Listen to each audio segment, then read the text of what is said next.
안녕하세요 여러분, 안치훈입니다. 이번 시간은 제가 진짜 너무 소중하게 생각하는 책들을 조금 소개를 해드리려고 해요. 제가 대학생 때 이제 창업을 하게 되면서 커피를 접했어요. 이게 카페도 해보고 또 로스팅 납품도 해보고 하다 보니까 이 커피에 대한 기술적인 부분 뿐만이 아니라 사람들이 왜 이 커피를 맛있다고 느낄까, 그리고 어떻게 해야 더 장사가 잘 될까 라는 부분을 고민을 굉장히 많이 하게 됐어요. 그래서 그 고민들을 해소하기 위해서 책을 읽기 시작했죠. 작년에는 한 130권 정도의 책을 이제 회사를 다니면서 읽었는데, 올해는 제가 한 200권 정도를 읽는 게 목표예요. 커피에 관한 책들은 거의 대부분 읽어본 것 같고요. 거의 대부분 제가 갖고 있을 거예요. 오늘은 제가 좀 읽어본 책들 중에서 카페 창업하시는 분들이 꼭 읽어보셨으면 좋겠다라고 생각되는 책 4권을 골랐고요. 추천해드리고 싶은 책이 많았는데 진짜 이 4권 뽑느라 좀 힘들었어요. 이 책들은 내가 조금만 더 좀 빨리 읽었으면 어땠을까 라고 하는 아쉬움을 준 책이기도 하고요. 아끼는 책들인데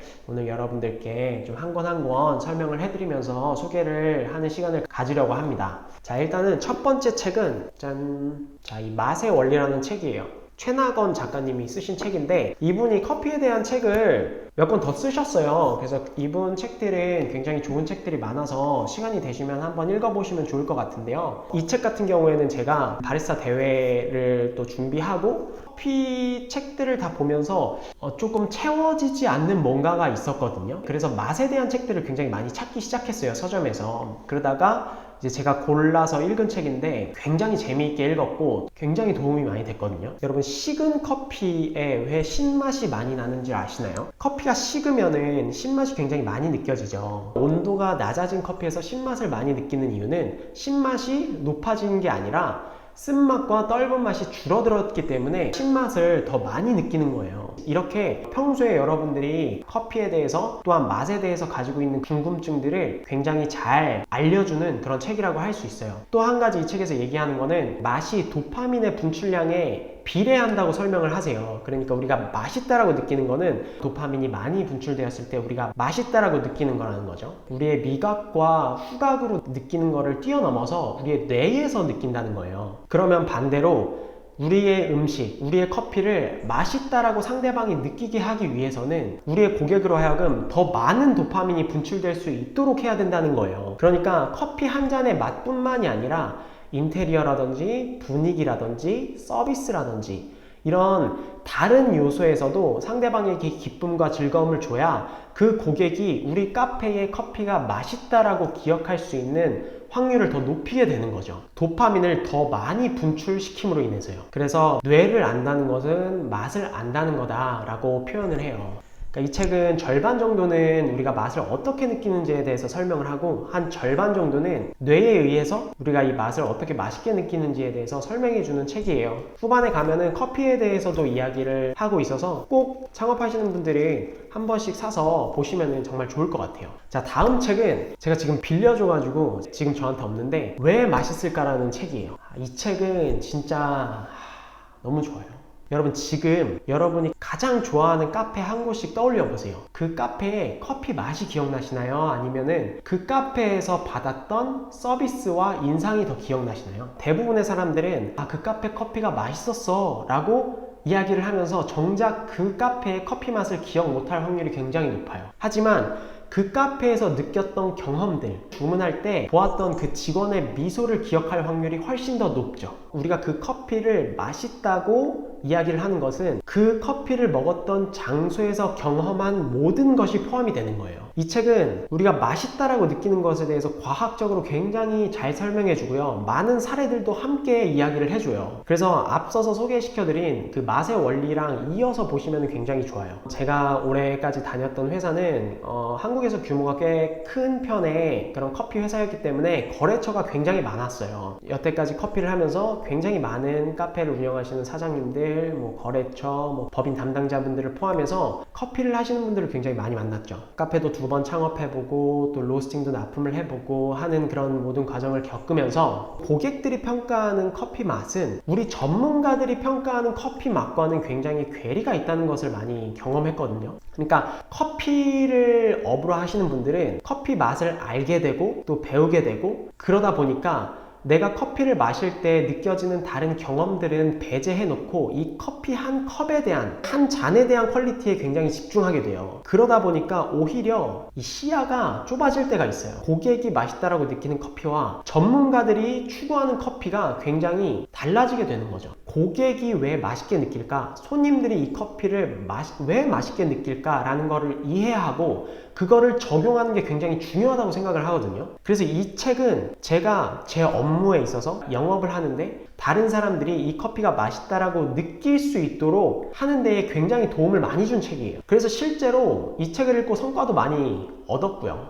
이 책은 고객이 맛있다라고 평가하는 데에 이 가격과 브랜드와 서비스와 색깔이 어떤 영향을 미치는지를 설명을 해줘요. 여러분이 커피를 맛있게 만드는 거는 당연히 중요해요. 하지만 카페를 창업하시는 분들이라면 커피를 맛있게 만드는 거는 당연히 기본이고요. 커피를 맛있게 만들 뿐만이 아니라 고객이 이 커피를 맛있다라고 느낄 수 있도록 만들어주는 게 훨씬 더 중요하다고 할 수 있어요. 좋은 커피는, 맛있는 커피는 여러분들이 좋은 로스터리들을 찾고 납품을 받으시면 돼요. 하지만 그 맛있는 커피를 고객에게 이해시킬 수 있고 고객에게 전달하는 능력은 여러분의 역량이라는 것을 잊지 마셨으면 좋겠어요. 혹시나 고객들이 더 이 커피를 맛있게 느꼈으면 좋겠다라고 생각을 하시는 분들은 꼭 이 책을 읽어보시면 정말 좋을 것 같아요. 자, 세 번째 책은 짠! 이 뇌 욕망의 비밀을 풀다 라는 책이에요. 이 책은 마케팅 책인데요.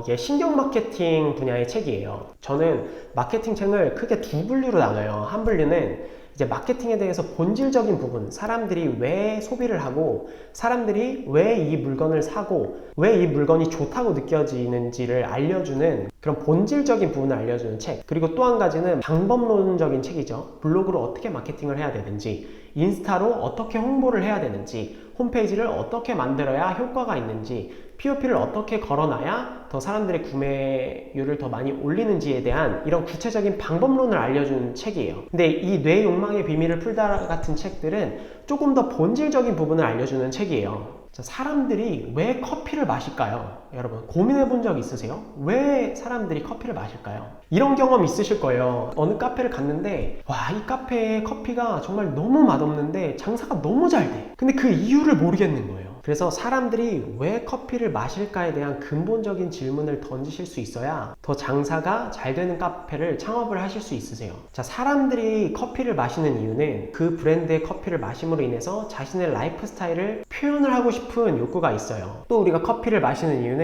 우리 개인에게 휴식을 준다는 의미가 있어요. 다른 사람과 교제하고 대화하는 자리에서도 우리가 커피를 마시죠. 그래서 직장에서도 사람들이 일을 하다가 일정한 시간만 되면 나와서 커피를 마시고요. 이 뇌 욕망의 비밀을 풀다라는 책에서는 사람을 지배 시스템, 자극 시스템, 균형 시스템, 이 세 가지 유형으로 나눠요. 이 유형의 사람들이 어떻게 물건의 구매를 결정하는지에 대한 메커니즘을 설명을 해주고요. 거기에 따라서 마케팅을 어떻게 해야 되는지를 이야기해줘요. 이 제품을 구매하는 이유, 그리고 어떻게 고객의 마음을 흔들지, 어떻게 고객에게 구매를 유도하는지에 대한 부분을 설명해준 책이라서 카페 창업을 준비하시고 계신다면 꼭 읽어보셨으면 좋겠어요. 자, 마지막 네 번째 책은 소상공인을 위한 빅데이터 상권 분석이라는 책입니다. 일단은 카페는 정말 자리가 중요해요, 여러분. 저는 카페 창업에 두 가지 접근 방식이 있다고 생각해요. 하나는 상권을 중심적으로 전략을 짜는 거예요. 내가 꼭 들어가고 싶은 상권이 생겼을 때, 좋은 상권이 나타났을 때 그 상권을 중심으로 유동인구를 조사하고 주고객층을 조사해서 그 사람들이 좋아할 만한 브랜딩을 하고 메뉴를 구성을 하고 인테리어를 하는 거죠. 또는 그 중점 고객들이 좋아할 만한 커피 프랜차이즈를 선정할 수도 있고요. 자, 그럼 두 번째 방법은 브랜드 중심적으로 전략을 짜는 거예요. 이건 뭐냐면 내가 하고 싶은 브랜드, 나의 가치관과 비전을 가지고 나만의 카페를 만들어 나가는 거예요. 그래서 그 정체성에 맞게끔 메뉴 구성을 하고 인테리어를 하고 그 브랜드에 맞는 입지를 찾아가는 거죠. 전자는 상권을 중심으로 이 카페 창업을 준비하는 거고요. 후자는 브랜드를 중심으로 카페 창업을 준비하는 거예요. 이 두 가지 방식 다 상권이 굉장히 중요한 요소예요. 창업하시기 전에 필수적으로 공부해야 되는 요소이기도 하고요. 이 책에서는 상권이랑 입지가 얼만큼 다른지, 그리고 A급 상권, B급 상권, C급 상권이 어떠한지, 상권을 분석하는 방법과 접근법에 대해서도 자세히 알려주고요. 그리고 인터넷에서 상권을 분석할 때 쓸 수 있는 뭐 나이스 비즈맵 같은 사이트들을 어떻게 활용할 수 있는지도 설명을 해줘요. 사실 좀 더 말씀드리고 싶은 부분들도 있는데 좀 영상이 너무 길어질 것 같아서 다음번에는 이제 바리스타 분들이 조금 더 커피를 배우기 위해서 읽으시면 좋을 만한 책들을 좀 소개를 시켜 드릴게요. 카페 창업을 준비하시는 분들이라면 꼭 이 4권의 책들은 꼭 한번 읽어보시고 성공적인 창업을 위해서 열심히 그리고 또 최선을 다해서 준비하시는 여러분들이 됐으면 좋겠습니다. 그러면 저는 또 다음에 또 다른 커피 컨텐츠를 가지고 여러분들을 찾아뵙도록 하겠습니다. 감사합니다.